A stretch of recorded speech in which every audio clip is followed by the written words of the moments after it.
इसलिए भी पान को बहुत पवित्र माना जाता है। आपके लिए अगर आपको किसी भी काम में सफलता नहीं मिल रही है, तब ऐसी स्थिति में आप पान का बीड़ा भगवान गणेश जी को बुधवार के दिन चढ़ाएं। आपको अपने काम में सफलता मिलने लगेगी। इसके लिए ये ज़रूरी है कि पान आपको आसानी से उपलब्ध हो जाए, तब आप आसानी से भगवान को पेड़ चढ़ा सकते हैं। इसके अलावा पान में बहुत सारी औषधीय गुण पाए जाते हैं। बहुत सारी औषधि में इनका प्रयोग किया जाता है। ये गर्म होता है। अगर आपके बच्चों को सर्दी हो रही है तो आप उसे बच्चे के सीने पे बांधें रात में, आप देखेंगे उसकी सर्दी खत्म हो जाएगी।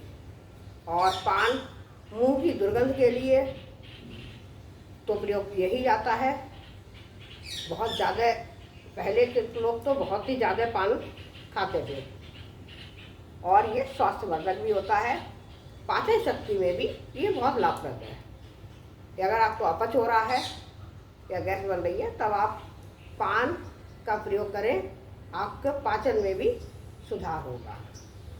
अब हम ये जानते हैं कि हम घर में पान कैसे उगाएं। इसके लिए सबसे पहले हमें गमला और मिट्टी और पान के बीज भी होता है, और पान की मोस्टली कटिंग से बहुत आसानी से ग्रो हो जाता है।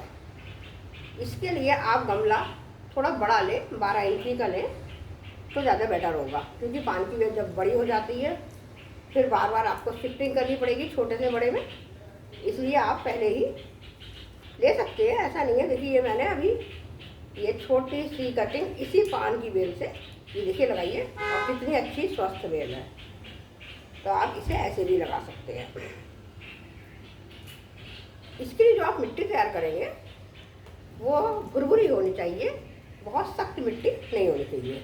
यानी कि आप 60% मिट्टी ले रहे हैं तो आप इसमें थोड़ी सी गोबर खाद या कंपोस्ट मिलानी चाहिए मेनली। कभी भी भूल के भी इसमें रासायनिक खादों का प्रयोग नहीं करना चाहिए। अब हम ये जानते हैं, अब हमसे जब लगाएंगे ऐसी मिट्टी, यानी 60% आप मिट्टी ले लें, 20% आप कंपोस्ट या गोबर की खाद ले लें, और 20% में आप बालू या कोकोपीट मिला सकते हैं। इससे आपकी मिट्टी हल्की रहेगी और पौधे की जड़ों का विकास बहुत अच्छे से होगा। अब हम क्या करें कि अगर आपको कहीं नर्सरी से ला रहे हैं तब तो आप नर्सरी से ला के लगा लीजिए।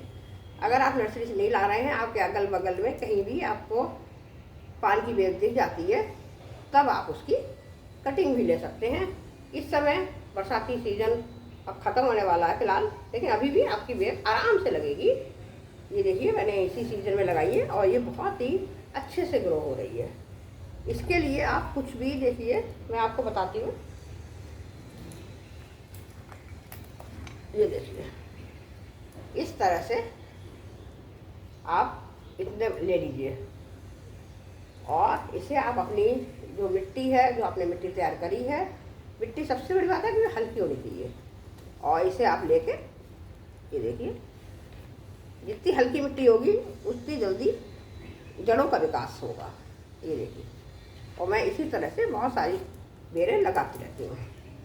अब हम ये देखेंगे, आपने ये बेल तो लगा दी, लेकिन अगर आप इसे तेज़ धूप में रख देंगे तो ये मुरझा जाएगी और मर जाएगी। इसके लिए आपको ध्यान रखना है कि आप इसे सेमी शेड एरिया में ही रखें। जब तक ये जड़ ना पकड़ ले तब तक आप इसे सेमी शेड एरिया में रखें। और पान को वैसे भी बहुत तेज़ धूप पसंद नहीं है, इसे आप किसी भी पेड़ की छांव में लगाएं या थोड़ी सेमी शेड एरिया में रखें जहाँ हल्की धूप आती हो, तेज प्रकाश हो, लेकिन धूप जो है आपको एकदम डायरेक्ट ना पड़े। ये देखिए मैंने अपने जीने में ही रख रखा है, थोड़ा सा इसमें पेड़ों की छांव आ रही है तो ये बहुत हरा भरा है, लेकिन अगर इसमें बहुत तेज़ धूप लगेगी तो ये मर जाएगा। अब आपने जो कटिंग लगाई है उसके बारे में हम बताते हैं कि इसमें आपको पानी भी इतना ही डालना है, ऐसा नहीं है कि आपने कटिंग लगाई है तो आप रोज़ रोज़ रोज़ रोज़ पानी डालते हैं, ऐसा नहीं है। आप इसे तीसरे चौथे दिन पानी थोड़ा दे सकते हैं। आपके मिट्टी में नमी बनी रहनी चाहिए, मिट्टी सूखनी नहीं चाहिए, लेकिन पानी ओवर वाटरिंग भी नहीं होनी चाहिए, और तेज़ धूप भी नहीं लगनी चाहिए। ये आपको बहुत विशेष ध्यान रखना है। आप देखेंगे आपके 8-10 दिन में बहुत अच्छे से ये प्लांट ग्रो हो जाएगा।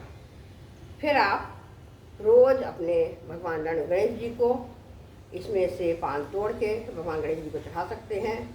इसे लगाने से घर में सकारात्मकता रहती है, नेगेटिव शक्तियाँ नहीं आती हैं। और आपको एक बात और नहीं पता है, पान का पत्ता अगर आप जोड़े से चढ़ाते हैं तो आपके वैवाहिक जीवन भी सुखी होता है, आपस में मतभेद नहीं होते हैं।